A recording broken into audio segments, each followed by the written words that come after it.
Florida Governor Ron DeSantis is calling out The View after the liberal ladies asked him to come on the show. DeSantis' team responding to the request with a list of direct personal attacks from the woke host. Here are some examples. You're just short of calling him a negligent, homicidal sociopath, because that's what he is. He's risking the lives of children, children's parents, their grandparents, anyone they may come in contact with, so that he could appeal to his white supremacist base. DeSantis. I think he's a fascist and a bigot. It's anti-black, it's anti-gay, it's anti-LGBTQ+. It's anti-American. It started with CRT. So if you start coming after black people, what comes next, right? Of course, the LGBTQ+ community, and then women, and then other marginalized groups. Other Republicans are ditching the mainstream media ahead of the midterms as well. And of course, outlets like Politico are mocking them as pouty and claiming that they're making a big mistake. DeSantis says niet to The View, Greg. You know, this is a point that we make a lot. Demonization eliminates dialogue. If you're going to say somebody is evil, then that means you can never talk to them. And you just compare what you just saw there to what we did in the A block.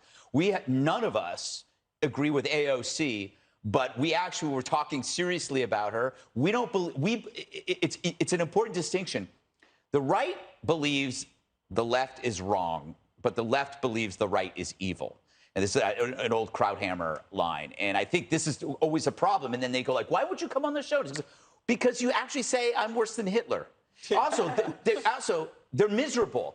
You want to go, like, if you come in and you go do Fox, you have a good time. The people are nice. The people are fun. When Harold or Jessica gets destroyed by me on the show, we still have so much fun in the break. We have fun at dinner, too. Yeah, we have fun at dinner. We get a little loaded. You never know what happens after that. But then you go, let's say you're at the airport and you're forced to watch MSNBC or CNN. It's like you wonder who died, and it's their ratings. So I think the problem with legacy media is that they're still in their shell. And when someone outside their shell joins them, it creates meltdowns. And it's very personal.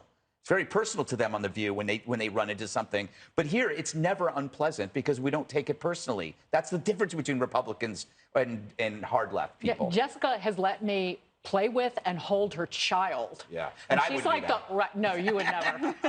Jesse, I haven't even met the kid yet. Yeah. Katie. Want to babysit tonight? Yeah. DeSantis is smart. And the reason why he's been so successful at promoting his policies is because he doesn't take the bait on offers like this. So The View is not interested in having a real serious conversation about what he's been doing in Florida. They know he may be a 2024 presidential candidate. That's probably why they're trying to get him on early.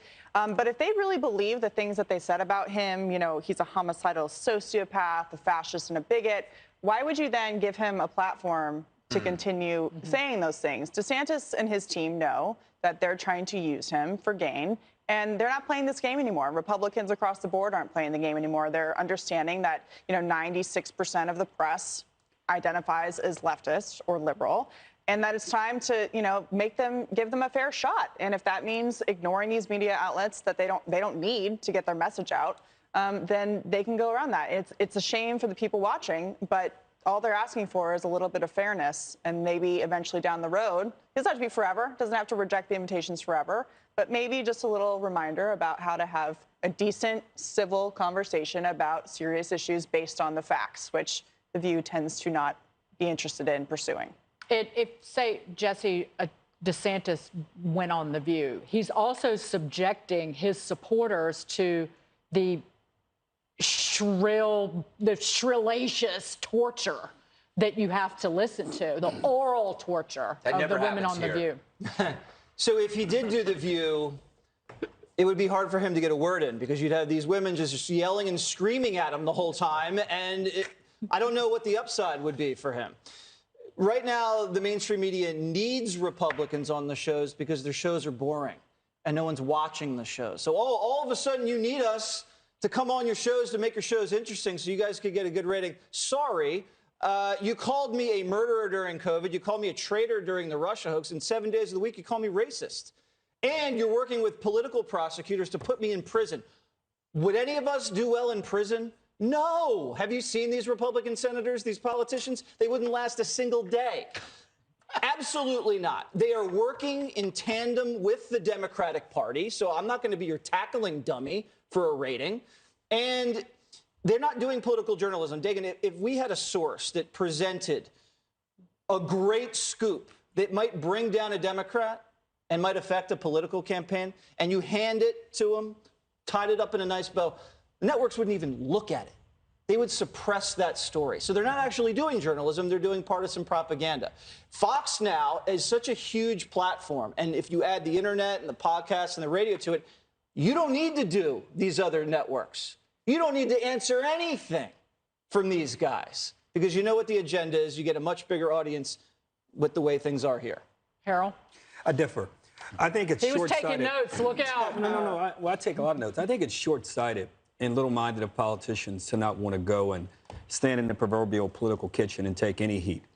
If the things that they've said about him, which they've been egregious things, just the montage of clips we showed demonstrates that.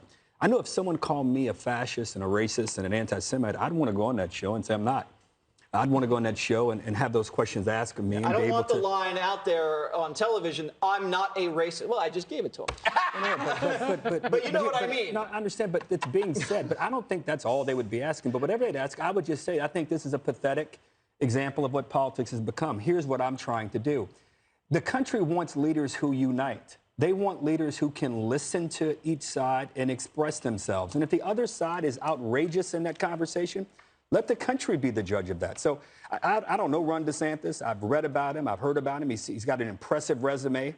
But this is a mark against him in my book. If you can't take the tough questions from The View, you probably shouldn't be president. You got to have standards and do classy shows, not The View. You can do prime time, but you can do. I'm not talking about prime time. I mean, do Meet the Press, do a Sunday morning talk show. Yeah, you were. If DeSantis wants to come on, we're happy to have him. You want a final word? No, you I'm look good. pensive. Okay. No, I'm good. I'm just thinking about what I'm going to eat. Ribs, Greg. I had ribs last night. I had brisket for lunch. Succulent. Yeah. My expressions made you think about what you were going to do. No, it's 5:30. This is when I start thinking. My stomach is growling. We can hear it. I can hear it, yeah. Succulent.